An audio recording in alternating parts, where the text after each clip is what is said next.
চাঁদের পাহাড়। লেখক বিভূতিভূষণ বন্দ্যোপাধ্যায় শঙ্কর পারেনি, কিন্তু নদিয়ার করিমপুরের জ্যোতিষ্ক বিশ্বাস পেরেছে। ভালোবাসা এবং জেদ দুই মিলে বিপদসংকুল পথ, হিংস্র প্রাণীর আক্রমণের ভয়, বিষাক্ত সব পোকামাকড় আর ব্যাপক তুষার ঝড়ের মতো প্রতিকূলতা সামলে জ্যোতিষ্ক পৌঁছেছে স্বপ্নের চাঁদের পাহাড়ে। প্রথম বাঙালি হিসেবে সত্যিকারের চাঁদের পাহাড় ছুঁয়ে দেখলেন নদিয়ার করিমপুরের ছেলে জ্যোতিষ্ক, তাও আবার সাইকেলে চেপে।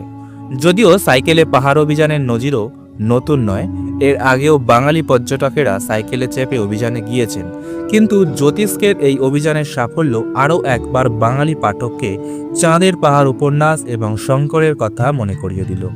ছোট থেকে ভালোবাসা বলতে সাইকেল আর অ্যাডভেঞ্চারের গল্প, বড় হয়ে ভালোবাসাটা বদল হলো খ্যাপা মতে। শঙ্কর না পারলেও বিভূতিভূষণের স্বপ্ন পূরণ করলেন জ্যোতিষ্ক। সব ধরনের প্রতিকূলতা সামলে স্বপ্নের চাঁদের পাহাড়ে পা রেখেছেন তিনি। প্রথমে করিমপুর থেকে সাইকেলে চেপে চাঁদের পাহাড় বা রোয়েনজরি মাউন্টেনের বেস ক্যাম্প পর্যন্ত পৌঁছান তিনি। তারপর ট্রেকিং করে ওঠেন পর্বত শীর্ষে। সঙ্গে ছিল বিভূতিভূষণ বাবুর চাঁদের পাহাড় উপন্যাস আর একটি ছোট্ট চিরকুট, যেখানে লেখা ছিল ট্রিবিউট টু বিভূতিভূষণ বন্দ্যোপাধ্যায়।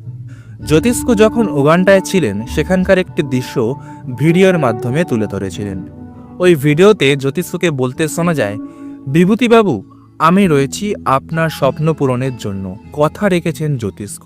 পৌঁছেছে বিভূতিভূষণ বাবুর কল্পনার চাঁদের পাহাড়ের সর্বোচ্চ শৃঙ্গ মার্গাটিকা পিক, যা রোয়েনজরি পর্বতমালায় অবস্থিত। এর অপর নাম চাঁদের পাহাড়। উচ্চতা 5109 মিটার, 16,763 ফুট। আফ্রিকার তৃতীয় সর্বোচ্চ শৃঙ্গ। শঙ্কর যেখানে স্টেশন মাস্টার ছিল, তেমনই এক পরিত্যক্ত স্টেশন ঘুরে দেখিয়েছে জ্যোতিষ্ক। প্রায় 100 বছর আগে বিভূতিভূষণের শঙ্কর এখান থেকে যাত্রা শুরু করেছিলেন চাঁদের পাহাড়ের উদ্দেশ্যে।